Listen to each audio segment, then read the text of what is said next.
Organization is the next executive skill to develop.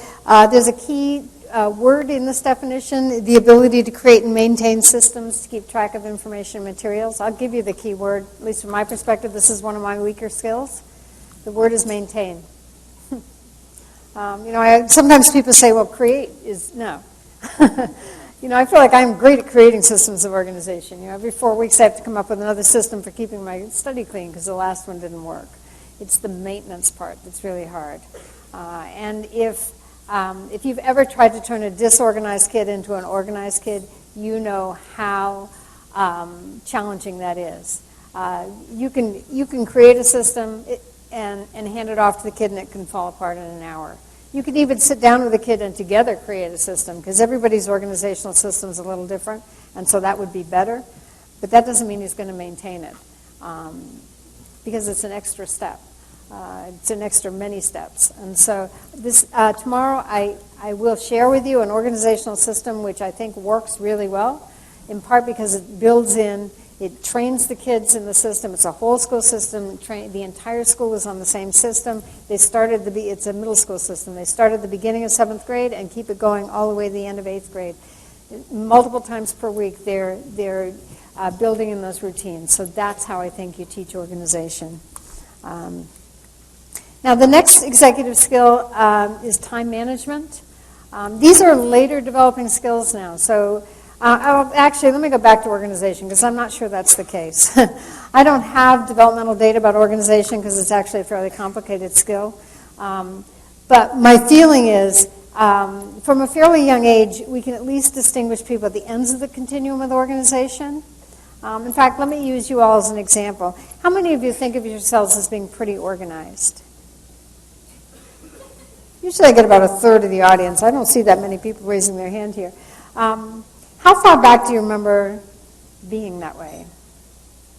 I'll tell you the answer I get mostly from my audience is as far back as they can remember, or at least back to preschool. I won't ask those of you who are disorganized how far back you remember being that way, but I have vivid memories of my mother getting on my case about my messy bedroom when I was in preschool. So that was like over 60 years ago. She stayed on my case all the way through high school. Then I went to college. I got married immediately after college, and then my husband got on my case about my messy bedroom. So if you think getting on one's case is a good intervention strategy for disorganization, I assure you it doesn't work. Okay, so moving on to time management now. This has multiple other executive skills embedded in it.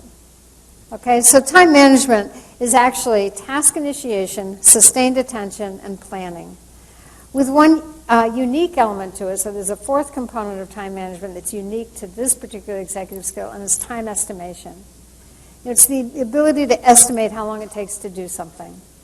And in my experience, people have struggled with time management. It's that piece that's particularly challenging for them. And what I found with kids who have poor time estimation is they do one of two things. More often than not, they underestimate how long an effortful task is going to take. And then they leave it to the last minute, and if they're in high school or college, they end up pulling all-nighters in order to finish the project by the deadline. But I see a subset of kids with poor time estimation who actually do the opposite. Okay, they overestimate how long an effortful task is going to take, and then they don't want to start it because they think it's going to take forever. And that really came to me a few years ago when I was working with an 8-year-old whose mom told me that every night they fought about math homework, and these long knockdown drag-out fights about math homework. The kid could do math. That wasn't the issue. He hated to do the homework. And it finally occurred to the mother they were spending more time fighting about the math homework than would actually take him to do it. So she said to the kid, how long do you think this math worksheet's going to take? And the kid said, it's going to take at least an hour. Well, in the life of an 8-year-old, that's a long time. But the mom said, are you sure? And they read out the time he started the homework, the time he finished. It was 10 minutes. He had no idea he could get the math homework done that quickly. And time estimation is a skill I think we can teach. So the next night, that mom could have pulled out the math homework and said, remember last night you thought it was going to take an hour, it only took 10 minutes? Let's look at this worksheet. Does it look like it might be about the same as last night? Let's take a guess. And over time, the child can calibrate his time estimation to become more accurate. And if we can get that one skill into kids, then that may solve a lot of the problems associated with poor time management.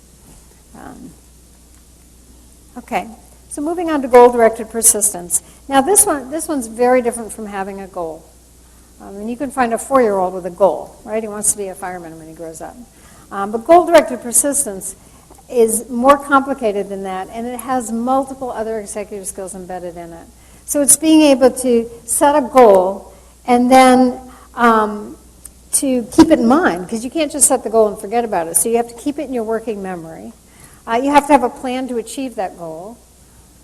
So now we're building and planning. You have to start the plan, so there's task initiation. You have to stick with it long enough to get it done. There's sustained attention. And you have to sort of inhibit yourself from doing all those other fun things you'd rather be doing rather than working on your plan. Okay, so there's response inhibition. All of it gets wrapped up into goal-directed persistence. And with that understanding, you can see why this is a very late developing skill.